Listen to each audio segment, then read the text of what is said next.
Hey guys, welcome back to New Nandy Workshop.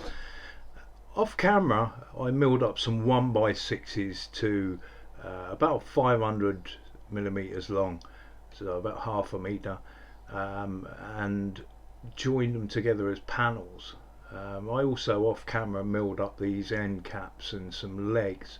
The legs were made from 2x4 stock, table saw ripped down to 2x2, and the end caps are just basically more of that 1x6 stock that have been cut into 3x3 squares, and then a chamfer milled on the edge. I apologise for doing this off camera, but I didn't realise that my camera wasn't on. The legs basically are chamfered on each edge apart from the inside edge, which obviously doesn't matter particularly, but it's purely aesthetic really. I've also given them a chamfer on the end, just really because that's where it connects the ground, and it's to stop spreading and to try and negate some of the water that might be soaked up by it. The 1x6 boards were basically cut to 500 millimeters long and then joined together in panels with pocket hole joinery, and I'll show you how that works later on when I connect them to the legs. I painted the ends of them because obviously it will be exposed to the elements at the top of the box. This is the colour scheme for my deck, and the 1x6s were originally bought for that fence there. As you can see, the deck's seen better days despite the fact that it's got a relatively new coat of paint. There are some defects that I do need to look at. This is basically where water's sat on the deck. That yellow colour for the planter was the wife's choice, and again that's determined the colouring for these boxes. So I needed to start thinking about how the legs were going to contrast with the rest of the body, and the yellow for the planter was the choice for the legs in order to create a contrast. And this is the colour yellow that we've decided on, daffodil yellow, very Welsh. The wife's well proud of it. We're going to have sunflowers as well, so that makes sense, I suppose. Start by giving it a good wind up. Obviously it's a great colour, very bright. Once it's on in a couple of coats it looks very impressive. Painting up these legs to contrast, obviously it meant that I had to do them before I constructed the box itself. For obvious reasons, it's much more difficult to paint the thing once it's together. I raised them up off the table initially because I figured that would make it easier to paint them, but in the end I didn't really need them raised up as I was rotating them as I went along. The only thing it did stop was any tendency to stick to the surface I was using to paint on.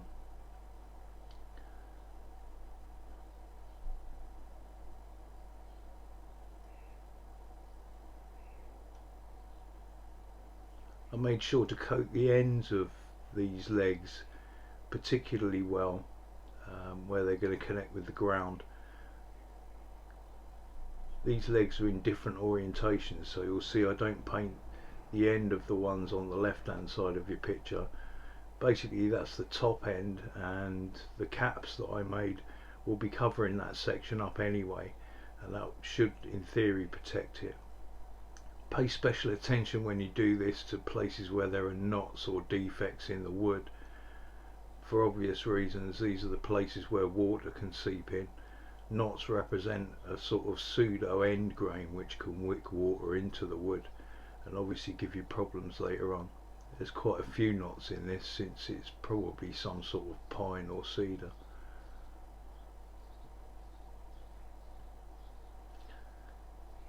Pocket hole jigs are quite a staple of woodworkers these days. I can't afford a proper pocket hole jig, so I just bought this small Craig version and I use it with a clamp. Essentially it's a matter of clamping it to the end of each board and then making the pocket hole screws using the guide.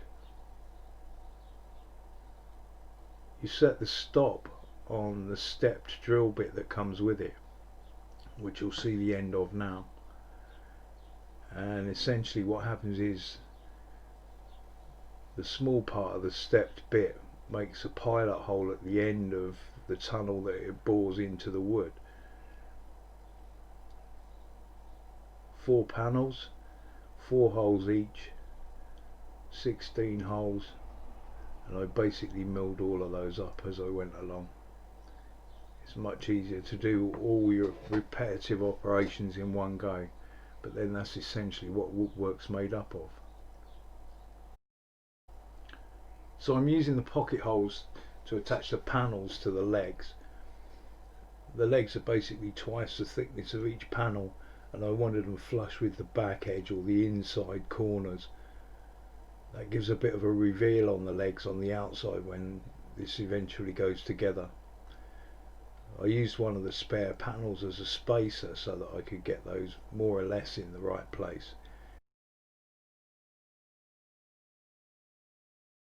Of course, with outside projects, accuracy isn't necessarily as important as it might be on other projects, but you don't want it to be too far out so that someone can see it on a passing horse.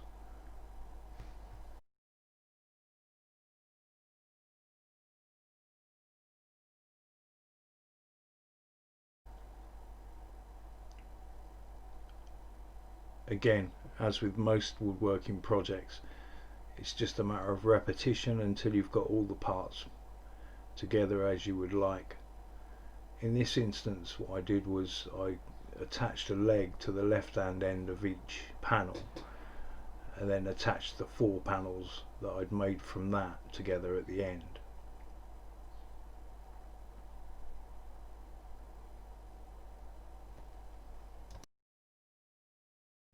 So basically, off camera I constructed the box itself then after that. Unfortunately I lost the footage, and you'll just have to take my word for how this went.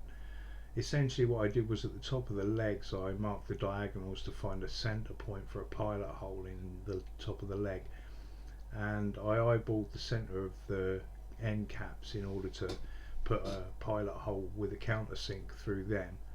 Drove a screw through till the point was just protruding out the end, and then I used CA glue at the top of the legs before driving the screw in, using it as a guide to put it in the pilot hole.